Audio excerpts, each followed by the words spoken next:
2026년 새벽 4시 서울의 한 물류센터에서 택배 상자를 나르는 남자가 있습니다. 그의 이름은 이민혁, 10년차 공인회계사입니다. 대한민국 상위 0.1%만이 손에 쥘 수 있다는 그 합격증을 들고도 왜 그는 밤마다 몸을 쓰는 일을 해야 할까요? 불과 5년 전만 해도 사자 자격증은 평생을 보장하는 철밥통이었습니다. 부모들은 자녀에게 회계사, 변호사, 의사를 꿈꾸라고 했고 그 꿈은 실제로 부와 명예를 약속했습니다. 하지만 지금 그 약속은 산산조각 나고 있습니다. 오늘 이 영상에서는 대한민국 사회의 근간을 흔드는 세 가지 질문을 파헤쳐 보겠습니다. 첫째, 대한민국의 철밥통이라 불리던 사자 직업은 왜 갑자기 몰락의 길을 걷게 된 걸까요? 둘째, 전통적인 기업 성장이 공식인 고용과 자본이 아닌 무엇이 새로운 부의 지도를 그리고 있을까요? 셋째, 이 거대한 지갑 변동 속에서 우리는 과연 어떤 자산을 쥐고 있어야 살아남을 수 있을까요? 결론부터 말씀드리겠습니다. 자격증 하나로 부의 추월차선에 올라타는 시대는 공식적으로 끝났습니다. 과거에는 지식을 독점하는 것만으로도 돈이 됐지만 이제는 지식을 활용하는 지능 레버리지의 시대가 도래했습니다. 삼성전자 실무진보다 엑셀을 더 잘 다루는 AI가 등장했고 김앤장 변호사보다 판례를 더 빠르게 찾아내는 알고리즘이 법률 시장을 장악했습니다. 이제 중요한 건 지식의 소유가 아니라 시스템을 얼마나 효율적으로 운용하느냐입니다. 당신이 10년간 쌓은 전문 지식은 AI가 단 1초 만에 습득할 수 있는 데이터에 불과합니다. 전문직의 가치는 정보의 희소성에서 나왔습니다. 하지만 정보가 더 이상 희소하지 않은 세상에서 그 희소성, 프리미엄은 증발할 수밖에 없습니다. 우리는 지금 그 증발의 한가운데 서 있습니다. 지식 노동자의 시대가 저물고 지능을 레버리지하는 자의 시대가 시작되었습니다. 이 전환의 속도는 우리가 예상했던 것보다 훨씬 빠르고 그 파괴력은 상상 이상입니다. 그리고 그 파괴력의 최전선에는 우리가 가장 안전하다고 믿었던 전문직들이 서 있습니다. 지식의 가치가 떨어지면서 현장에서는 믿기 힘든 일들이 벌어지고 있습니다. 2024년부터 선발 인원이 급격히 늘어난 회계사 시장에서 작년 합격자 중 800명 이상이 수습처를 구하지 못했습니다. 10년을 공부해 상위 0.1%에 들어간 엘리트들이 일자리를 찾지 못하는 기현상이 벌어진 겁니다. 왜 이런 일이 발생했을까요? 신입 회계사가 주로 맡았던 장부 정리, 세무 신고서 작성, 재무제표 검토 같은 초급 업무를 AI가 100% 대체하기 시작했기 때문입니다. 과거에는 이런 단순 반복 작업을 하면서 실무를 배웠지만 이제 기업들은 더 이상 배우러 온 신입에게 비용을 지불하지 않습니다. 결과는 참담합니다. 10년을 투자한 엘리트들이 편의점 아르바이트와 쿠팡 물류센터를 전전하고 있습니다. 냉혹하게 드리겠지만 이것이 2026년 대한민국의 현실입니다. 인적 자본의 사다리가 끊어진 것. 더 충격적인 사실은 이것이 단지 회계사만의 문제가 아니라는 점입니다. 변호사, 세무사, 감정평가사 등 모든 사자 직업군에서 동일한 현상이 나타나고 있습니다. 초급 업무의 소멸은 전문직 전체의 구조적 붕괴를 의미합니다. 우리가 안전하다고 믿었던 전문직의 성벽은 생각보다 훨씬 빠르게 무너지고 있습니다. 회계사가 사무실에서 쫓겨날 때 성역으로 여겨졌던 수술실에도 거센 바람이 불고 있습니다. 일론 머스크가 예언했던 그 미래가 2026년 현재 현실이 되었습니다. 테슬라의 휴머노이드 로봇 옵티머스 3세대는 인간 외과의사의 손떨림보다 10배 정밀한 봉합 기술을 선보이고 있습니다. 국내 빅5 병원의 로봇 수술 비중은 이미 70%를 넘어섰습니다. 서울대병원, 삼성서울병원, 아산병원 등 주요 의료기관에서 복강경 수술, 심장 수술, 신경외과 수술의 대부분이 로봇의 손을 거쳐 이루어지고 있습니다. 수술 데이터가 쌓일수록 AI의 정밀도는 기하급수적으로 향상되고 반대로 인간 의사의 숙련도는 상대적으로 무릎을 꿇을 수밖에 없습니다. 더 심각한 문제는 젊은 의사들의 학습 기회가 사라지고 있다는 점입니다. 과거에는 수백 번의 수술을 집도하며 실력을 쌓았지만 이제 대부분의 수술을 로봇이 수행하면서 신입 의사들은 관찰자로 전락했습니다. 회계사 시장에서 신입이 설 자리를 잃은 것처럼 의료 현장에서도 동일한 구조적 붕괴가 진행되고 있습니다. 물론 의사라는 직업이 완전히 사라지지는 않을 겁니다. 하지만 과거처럼 의대만 들어가면 평생이 보장되던 시대는 끝났습니다. 이제 의사도 AI를 다룰 줄 아는 의사와 그렇지 못한 의사로 나뉘며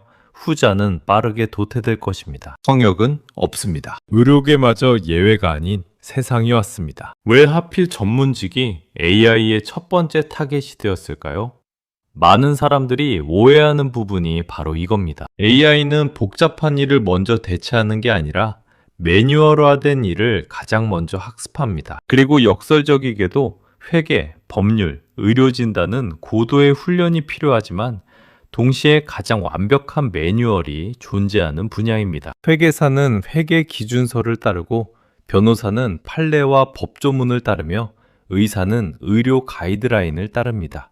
이 모든 것이 데이터화되고 패턴화될 수 있다는 뜻입니다. 오히려 요리사나 배관공처럼 현장에 돌발 변수가 많고 즉흥적 판단이 요구되는 직업이 AI 대체에서 더 안전합니다. 전문직은 스스로를 고도의 지적 노동으로 포장했지만 실제로는 정해진 규칙을 정확하게 적용하는 일이었습니다. 그리고 정확성이야말로 AI가 인간을 압도하는 영역입니다. 인간은 피곤하면 실수하고 감정에 휘둘리며 편향된 판단을 내립니다. 하지만 AI는 24시간 동일한 정확도로 작동합니다. 전문가들의 성격이 이렇게 무너지는 사이 시장의 돈은 전혀 예상치 못한 곳으로 흘러가고 있었습니다. 과거의 부는 노동력과 자본에서 나왔지만 새로운 부는 전혀 다른 원천에서 분출되고 있습니다. 그 원천이 무엇인지 이제 두 번째 질문으로 넘어가 보겠습니다.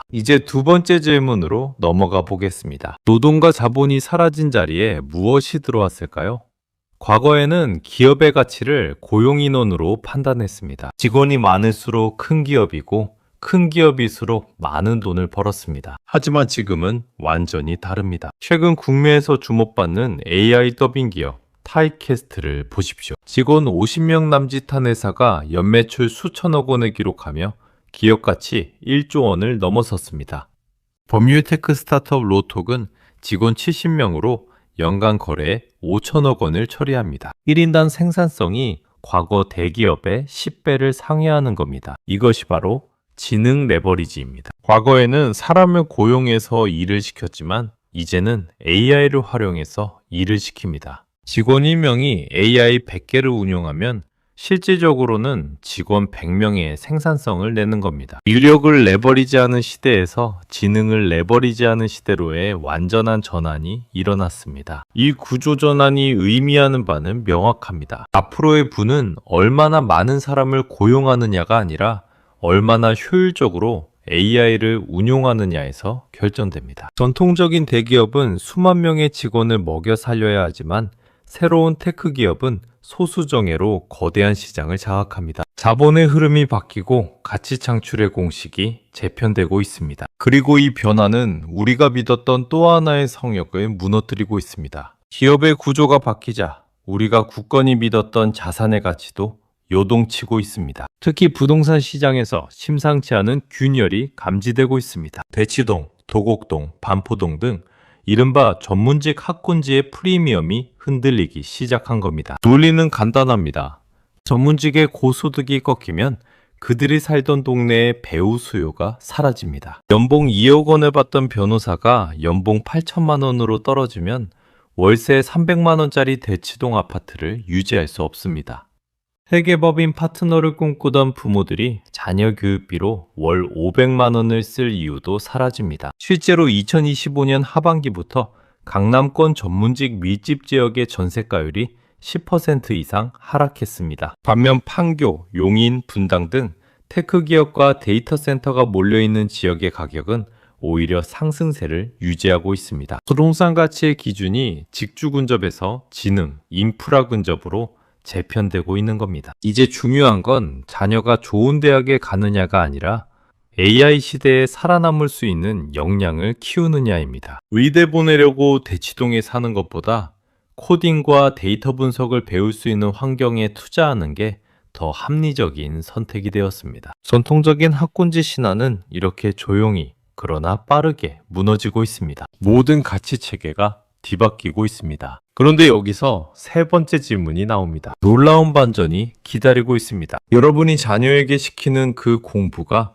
아이의 미래를 망치고 있을지도 모릅니다. 정답을 맞히는 능력, 우리가 그토록 중요하게 여겼던 그 능력의 가치가 이제 0원입니다. AI가 정답을 0.1초 만에 내놓기 때문입니다. 수능 만점을 받아 의대에 간 학생과 AI를 활용해 새로운 비즈니스 모델을 만든 학생 중 누가 더 높은 몸값을 받을까요? 5년 전이라면 전자였지만 지금은 후자입니다.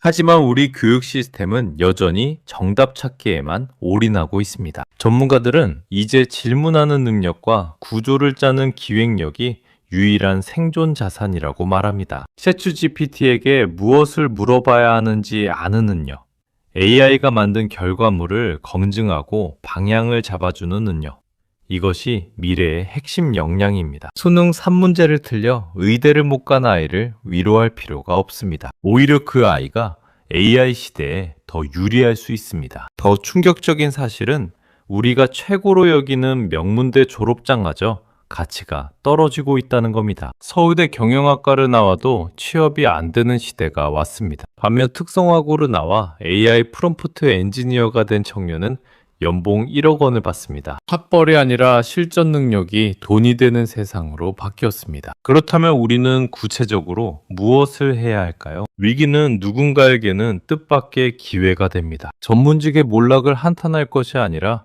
새로운 게임의 규칙을 받아들이고 전략을 재편해야 합니다. 첫 번째 대응책은 노동 수입의 한계를 인정하는 것입니다. 당신이 아무리 열심히 일해도 시간당 수입에는 한계가 있습니다. 대신 지능 레버리지 기업의 지분을 확보하십시오. AI 기술을 활용하는 스타트업, 데이터 플랫폼 기업, 자동화 솔루션 회사에 투자하는 겁니다. 직접 투자가 부담스럽다면 관련 ETF라도 매수하십시오. 돈이 일하게 만들고 그 돈이 AI를 활용하는 기업에서 일하게 만드는 겁니다. 노동소득에만 의존하는 순간 당신은 이미 뒤처지고 있습니다. 두 번째는 본업에 AI를 이식하는 것입니다. 회계사라면 장부를 쓰는 대신 AI 회계 시스템을 검증하는 아키텍트가 되어야 합니다. 변호사라면 판례를 찾는 대신 AI가 찾은 판례를 전략적으로 조합하는 기획자가 되어야 합니다. AI와 경쟁하지 말고 AI를 도구로 사용하십시오. AI를 쓰는 전문가와 안 쓰는 전문가의 생산성 격차는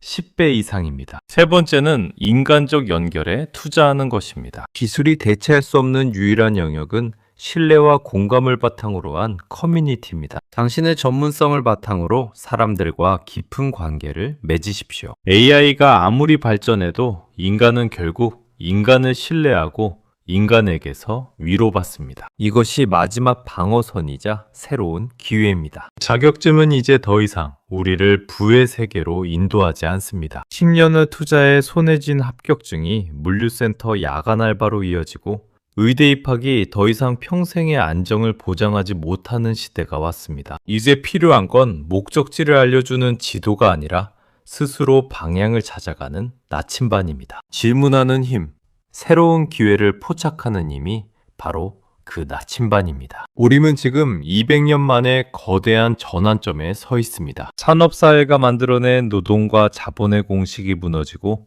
지능과 데이터라는 새로운 규칙이 세상을 지배하기 시작했습니다. 변화를 거부하는 사람만 역사의 뒤안길로 사라질 뿐입니다. 세상은 이미 변했습니다. 그런데 우리는 여전히 무너진 성벽 아래 웅크리고 앉아 비가 그치길 기다리고 있지는 않습니까? 더 이상 기다릴 시간이 없습니다. 일어나서 성벽을 넘어 AI라는 거인의 어깨 위로 올라가십시오. 그곳에 당신이 찾는 진짜 미래가 있습니다. 두려워할 필요 없습니다. 모든 위기는 준비된 자에게 기회로 변합니다. 전문직의 몰락은 새로운 게임의 시작일 뿐입니다.